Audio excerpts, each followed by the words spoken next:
Before we start talking about graphing quadratics, I'm going to go back to some information that you have done previously, and if you have this in mind, this will help you. So we started in algebra with y equal x, which is a linear function, and it went up, one right. And if you went off that linear function and you said x plus 4, what that did is it raised it 4 up, and it caused it to go up 4. And then if you did y equals 2x plus 4, it caused it to go steeper. And there were other parameter changes that you did. Okay?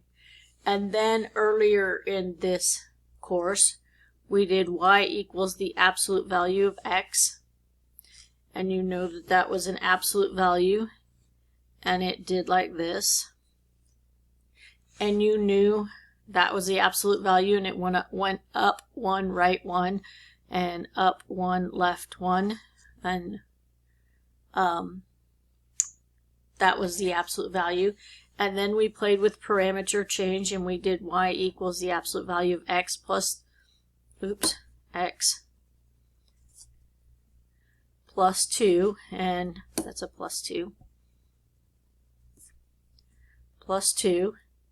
And what that did is it raised that vertex up twice, and it was still an absolute value.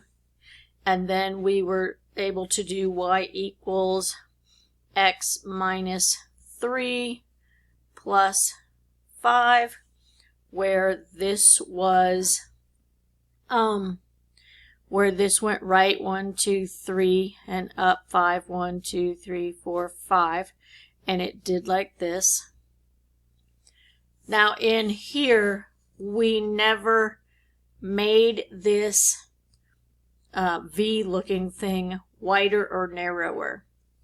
In quadratics, y equals x squared, we are going to start with a parabola. Okay, and then we are going to do parameter change. We are actually going to go off of here and we are going to move it up. We are also going to move it left and right. We're going to move it up and down. And if you remember absolute values, it will help you.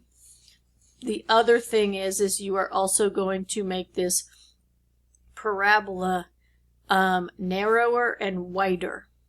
Okay? So the first thing we have to do is we have to know the table of the parent function. And I'm going to do -3, -2, -1, 0. And I'm also going to do 1, 2, and 3. And you're going to compare these each time. So if I do 0 is 0, 1 is 1, 2 squared is 4, 3 squared is 9. -1 squared is 1, -2 squared is 4, and -3 squared is 9. Okay, these are perfect squares, and you're going to have to notice that when you graph a parent quadratic, that you're going to have a point at 0, 0 for the vertex. You're going to have a point at 1, 1, and you're going to have a point at 2, 4. And this right here is what you need to pay attention to, of 1 right, 3 up. And you're going to check that a lot because that will help you figure out your parameter changes. Okay? Because if I did this, it's 1, -1, and -2, 4. And that's 1, that's a 1 and a 3. And you're going to check that because your parabola actually looks like this, but you're going to have to check this on the parameter changes. That's the introduction to graphing quadratics and how they relate to pair functions.